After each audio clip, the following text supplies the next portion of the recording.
Villages lay in ruins. The provinces of Kaga, Echu and Noto to the north of the capital were being overrun by the huge armies of the Uesugi clan. Amid all these pressures, the young Empress Nariko was running out of options, and her lords were running out of soldiers. Her valiant efforts stabilized the situation in Kanai, but all knew that she had bought but mere days of time for her people. To keep her dream of a nationwide peace alive, a miracle was required, a fact her mother had long appreciated. "It's the right thing to do, Your Majesty." "I don't understand. All you've been telling me is that I have to lead from the front, be the biggest samurai I can be and get my name written in every account of every battle, and now you say I should give up command." "Because the accounts of the events outside of the battles are not something you want your name on. The people are losing hope. And if I step down, what hope will be left for them? There are other commanders, experienced generals. They might be able to devise a way to keep people safe, if you will just trust them to do it." You can't use this for your own gain. I didn't say what is right for you and what is right for the people is not the same. You won't see it, but the members of the Ito family who refuse to recognize that you even exist, they know what I mean. "It doesn't have to be me, Your Majesty." "But will you tell me honestly that you've come with another recommendation?" The choice is yours alone, really." "Well then, I choose that you will stay with me to command my troops and no others." "So be it, Your Majesty, but please, given the situation, you should still consider a fresh perspective on things." "A fresh perspective? How else can it be seen? The villages burn, the armies stand on the edge of destruction. Everyone looks to the Empress to fulfill her promises. But it's impossible. The samurai will reclaim it all and then fight over it for 100 more years. I really thought I could change it. But even the brutality of being a warlord takes a measure of skill and talent beyond that which I can bear to learn, even with your help, with everyone's help. I know someone else should take it, but it's too late. I was the one chance to stop it all. I was the chance to make the samurai sheath their swords. It might as well be me who leads those stupid enough to be loyal to me in a last stand. I should be first to die at our walls." "Your Majesty, sorry to interrupt. Urgent news. Lords Azai and Kitapatake have arrived in secret. They seek audience, Your Majesty." "Azai and Kitapatake? The twin generals of Asakura. Send them in at once." "Your Majesty, wait. Your face is not composed." "Send them in! At once, Your Majesty!" Treasured Empress, we pledge our services to you. Please accept us." "You both... but why?" "Lord Asakura's madness drains our lands of all that is good. At his behest we have wronged them and you, Your Majesty." "That's right. The honor in following the rule of the paranoid Asakura has run dry. Now the hearts of the people and nobility are as one in their desire to make up for the darkness we have spread in his name." "And you will pledge to follow Her Majesty instead?" "Long have we discussed it. Now, yes, we wish for our families to be joined to the imperial fiefdoms. With our combined territories at your command, Asakura will have nothing left. The war will be over." "But the work will not be over. Armies of the Uesugi plunder to the north, great hosts that have gone unchecked, thanks to us. Now we will reverse that. I pledge that I will ride to save the people under our Majesty's protection, and to end the ambition of the Uesugi. Will Your Majesty do me the honor of lending me aid?" "Yes, Lord Azai, Lord Kitapatake, you are... I can't..." "Your Majesty, such displays of honor and virtue are rarely seen in this age, my lords. You have moved the Empress to tears with your words." "We are humbled, Your Majesty. It is just as moving to find a ruler who appreciates these virtues. Truly you put our hearts at ease." "He speaks for me also. There can be no doubt anymore. Our path is clear." "Then you shall have your aid. Everything. Let's save everyone. Thank you."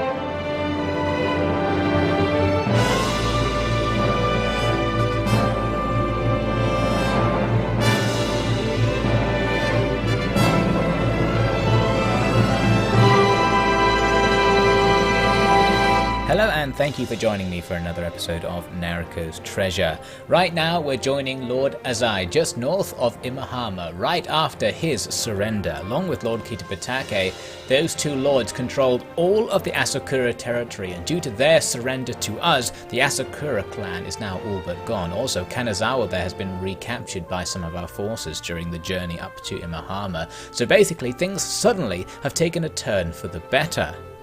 Now, because the Asakura clan is falling apart, the remaining Asakura lords who don't have any territory are probably going to be looking for a new clan to join, and we want to exploit that as quickly as possible. So if we come across any Asakura lords, we're going to try and ask them to join our faction rather than other ones, and in this case with Lord Rokaku, he does agree to that. We also find another lord, Ogasawara, and get him on board as well. Ogasawara's been a real pain throughout the entire war. He was the one going around destroying all the villages, but despite that, he still seems willing to come and join our faction, so that's something. At least we're gaining new lords, and once we have more territory, they will become powerful members of our army.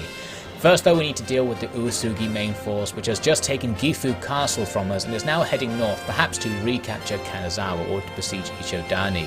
What I'm trying to do here is get these forces split up to try and attack individual armies on their own. And I'm just about able to do it here with Lord Honjo, who, although it didn't look like he was very far away from the enemy there, does come into a battle on his lonesome and will now be overwhelmed by our usual advantages, skirmish and cavalry, just slamming the enemy and their morale, not allowing them to put up a steadfast defense against us. So we just completely run them off the field. That's the first of the Uesugi armies down.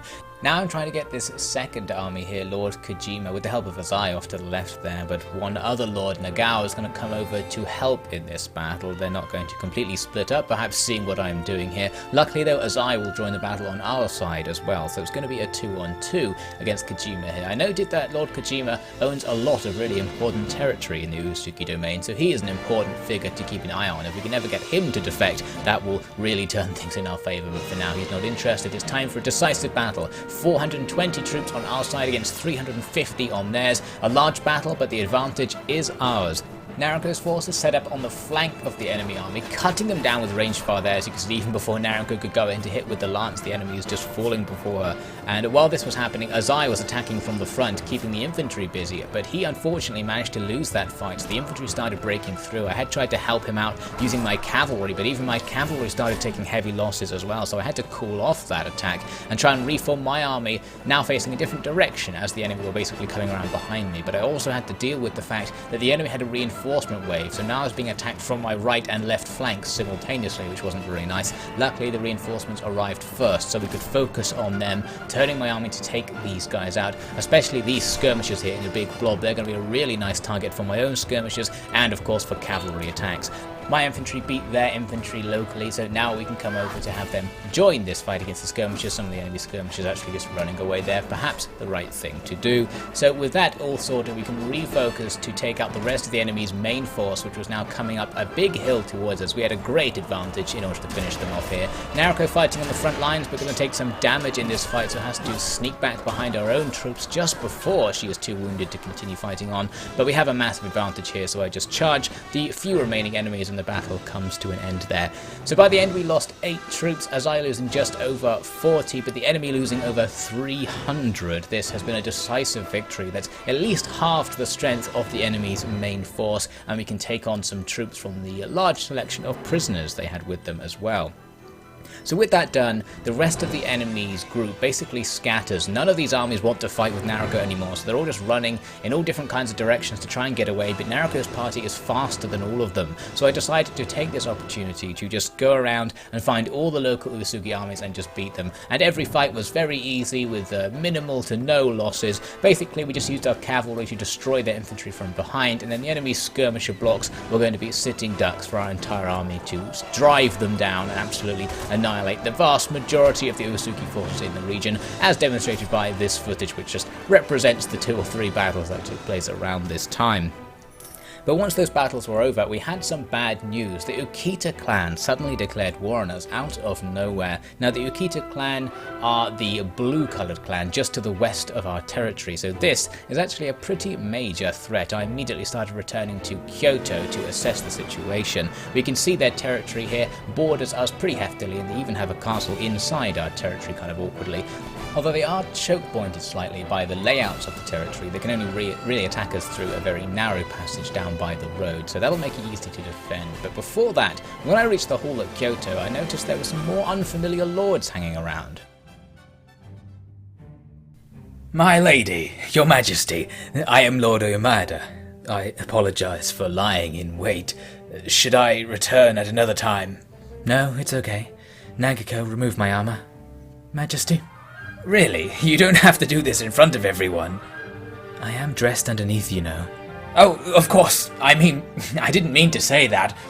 You only just returned. You need some rest, surely. Not really, unless you have a lot to say. Well, I can make this quick. You might remember me, your majesty, as a vassal of Lord Takeda? Afraid not. Well, I wasn't too interested in the tournament, so that'll be it. Anyway, doesn't matter. I came because of... There are lots of dissenting voices in the Takeda clan. Lord Takeda's leadership is not so apt for his position.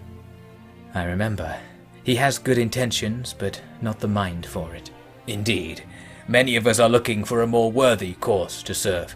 And of course, many of us also remember you very fondly. So I am here to request that you take me into your service as a retainer. That's great. We need all the experienced officers we can get. Oh, I expected this to be a little more difficult. We try to make doing the right thing easy here in the Imperial fiefdoms. Delightful. I will remain for next court then, to arrange the details. Sounds good to me. And you there, what can the Empress do for you? Your Majesty, Saika, formerly in service to Master Kenyo. Kenyo? The Iki leader, your majesty. Of course. We've met on the battlefield, I expect. We have, your majesty, but I hope that will not prevent you from offering the same welcome that Lord Oyamada has received. My good Lord Saika, most of those who sit in my court and lead my armies were once attempting to take my life. Think nothing of it. Spent months worrying for nothing, then. I thank you, my lady. You truly are as marvellous as people say. Not all people, unfortunately. I'm nothing without my retainers, anyway. Nagiko will attest to that. I must say, she has a very familiar face. We've never met. Well, if you're so sure. Nagiko, he is a lord. Sorry, my lord. I did not mean to be rude, my lord. No offence taken. I beg my leave. Most gracious thanks to you, your majesty. You are welcome. So, Nagiko, do I take it that you have indeed met him before? No, I don't know what he meant, your majesty. Actually, you do look different without your cosmetics on. I don't think I've ever seen you like this. Sorry, I wanted to... It's my fault, your majesty. Sorry? Don't be sorry. In fact, you can go home. I'll clean the armor. No, your majesty, please, it's my duty. Not while I'm in a good mood, it isn't. Shoo. Majesty. While in the capital, I had to do the slightly awkward task of assigning fiefs to the lords who had none, and just dealing with the fact that I had lots of fiefs with no rulers.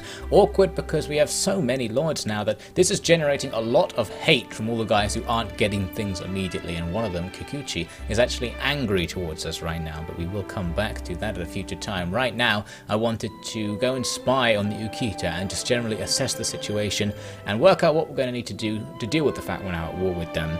Also, I was looking around noticing the Mori on the expansion down in Kyushu, the Uesugi still looking strong all over the place generally, and the Takeda getting surrounded by them by the looks of things. The Hojo appear to have taken losses to the Uesugi as well, the Tokugawa possibly taking losses to Takeda there.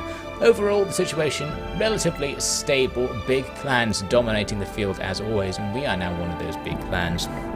Now, I did spot an Ikita invasion coming in, so I had to try and meet them. I finally caught up with the main lord involved, Lord Besho, with around 250 troops just outside Kyoto, so I came to engage him with about 200 of my own troops. The fight ended up taking place in this river, a slightly awkward place for the lines to clash, because it means our cavalry can't do all that much work. We're going to ask them to charge anyway, but the upside is that the enemy are slowed down, which means theoretically our ranged fire may be more effective, although I don't think it may made any particularly noticeable difference. So now our line of infantry at the front there will just have to hold the enemy off. The skirmishers should be able to provide some support, but the cavalry, as mentioned, not going to be doing the work they usually do. Still though, the enemy didn't want to fight, and that's going to prove decisive. You can see they're starting to back away now, and we are just going to advance, hunt them down, and turn this backing away into a full-scale rout where most of the enemy's army is going to be wiped out pretty easily. Once they're out of the river, the cavalry will have a very easy time catching up with everyone, of course. So by the end of things, we'd only lost 3 men, the enemy losing over 200, an absolutely superb first battle for the war. Plus, we captured Lord Besho, one of the powerful enemy lords, so that's going to be great. That's probably going to keep another 200 troops off the field for a while. Now after that, instead of pursuing the war, I actually started heading to Nara. The reason is I wanted to find Lord Kikuchi, the guy who's really angry with me, and try and start working to get back into his good graces, because he is actually one of our most powerful lords, and I didn't want to lose touch with him.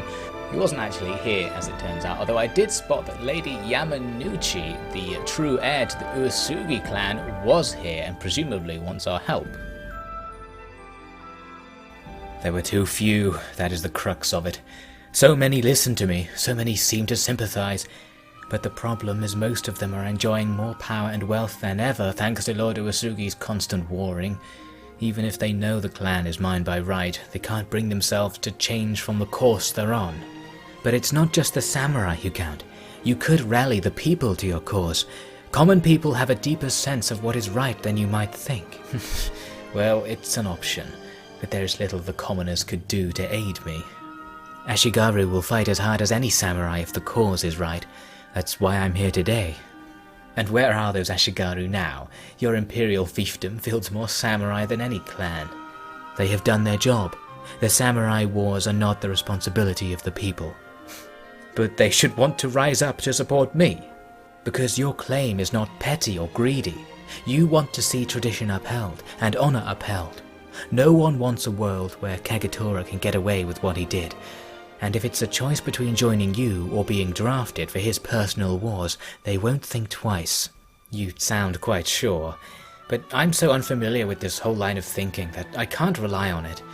I was rather hoping simply to ask for refuge in your court for the time being.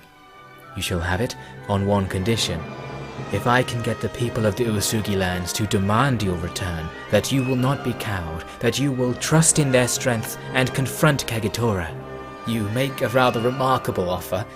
History would judge me poorly if I did not accept, whatever the outcome. Very good. I shall prepare my lords to take the reins here, and then I shall pay your homeland a little visit. So we're going to use this new lead to go and perhaps undermine the Uesugi rule in their own territory. First though, we need to secure up our clan to make sure everything's okay. And I have now given command off to another lord. Lord Ishida is now technically in control of our army, so Nariko's army is independent and the other lords will now basically conspire against the enemy on their own. I just checked in here at Gifu Castle where they were busy retaking it and managed to do it pretty much without any help from me, but me being there sped it up a little bit. So with that done, I wanted to head over to the west because the main thing I was concerned about was the Okita battlefront. I wanted to try and kill a couple of their armies perhaps first so that we could then move away and basically know we're not going to sustain major invasions coming from the west. I killed one Lord Araki there, that was pretty easy, and then moved over to Ishiyama Castle. This was the place I really wanted to take because it's kind of in our territory by the looks of the geography here. If we take it, we'll then control the crossing of the river and have a little bit more of a secure front against the Okita. So it's time for another classic, running into the castle and trying not to die against all of the missile fire challenge. Easy enough because we actually had pretty big numbers in comparison to the enemy here. Nariko couldn't really get involved in the fight thanks to how it ended up being in this gatehouse, so she just had to watch from the background and occasionally shoot these guys on the stairs, and I could look at the mini-map to see how things were going. We were taking pretty hefty losses, most of them wounds though, so our party's going to be damaged after this. The victory will ultimately be ours just by sheer numbers. We have enough troops to hack through, and indeed we get all the way to the interior of the castle. Once the outside was taken, it's pretty easy to get inside because they didn't have enough troops to have more waves behind the inside gates, so it was basically just a case of running up to ranged units and defeating them.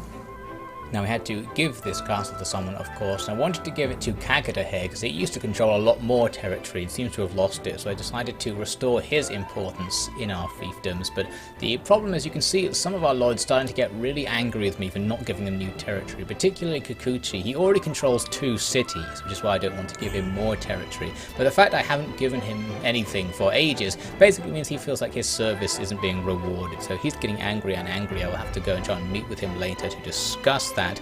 Right now, I decided that things were secure enough for me to go and take a look at the Uesugi domain. We're going to go in through the less traveled route along the northern coast of Japan. On the way, we encountered Toyama Castle. I noticed it has fewer than 100 troops inside it and thought I might be able to actually just really cheekily take this before we set off and just move the battlefront away from Kanazawa to give Kanazawa a chance to rebuild its troop count. So once again, it's a little castle assault. This one proving to be more difficult. The enemy has loads of different angles they can shoot us from. Nariko's stopping there to try and take shots and taking return fire, which is damaging her but not enough. The arrow sticking right into our armour but not going through to the extent that she's actually wounded by it, so we'll continue on.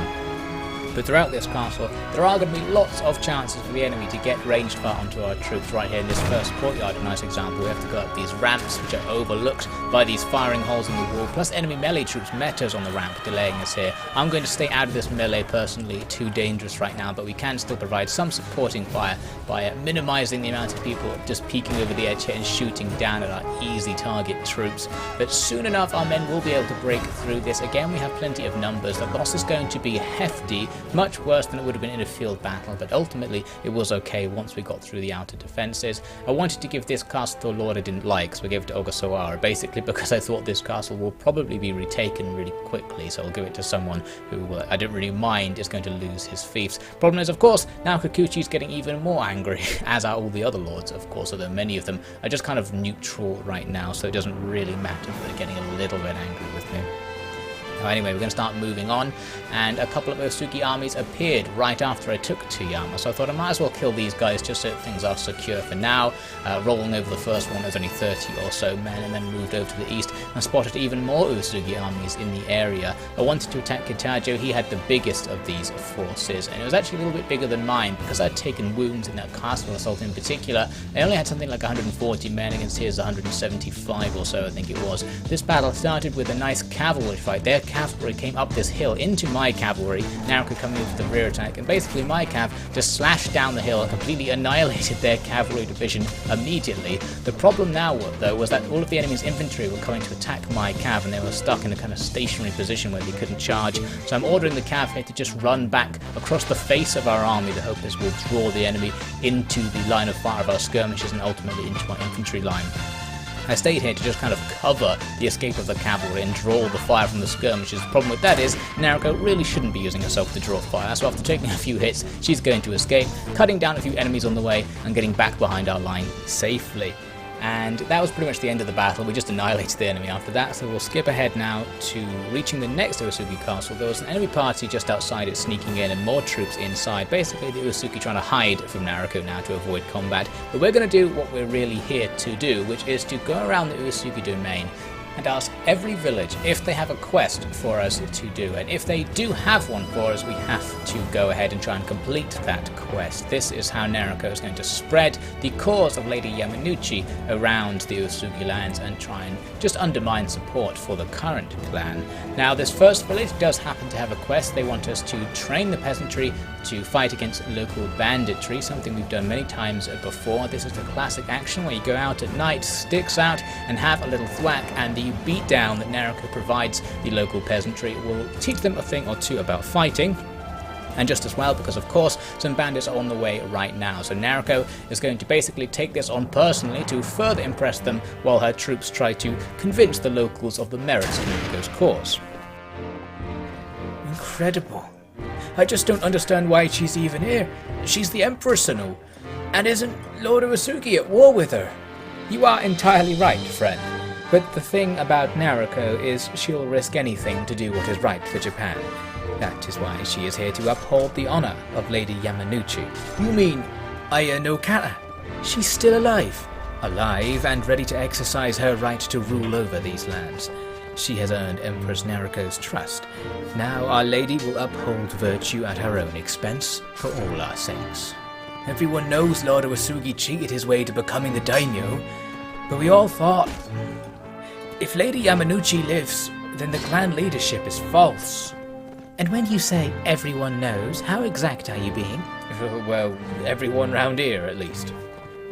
And if Lady Yamanouchi were to return to challenge your lord, whose side would you and your people be on?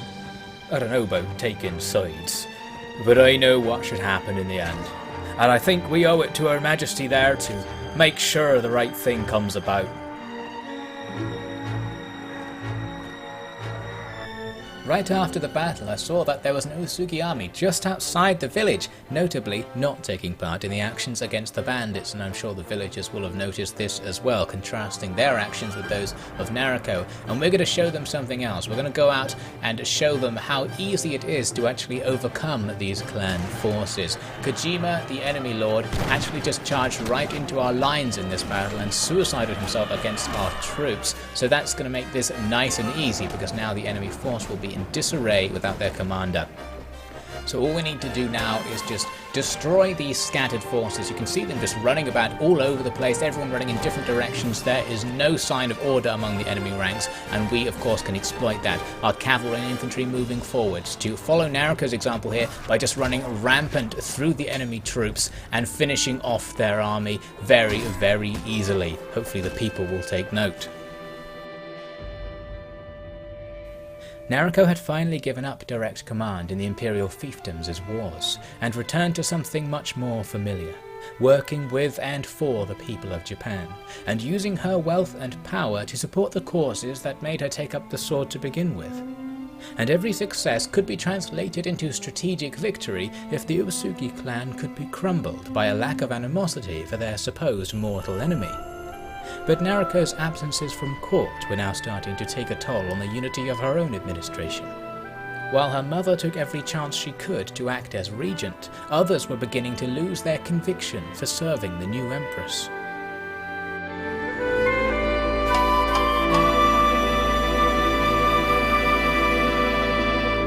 So thank you so much for watching. We'll continue the efforts to bring the Uesugi down from the inside, but Nariko will have to pay some attention to her duties as leader of the imperial fiefdoms in the next episode of Nariko's Treasure.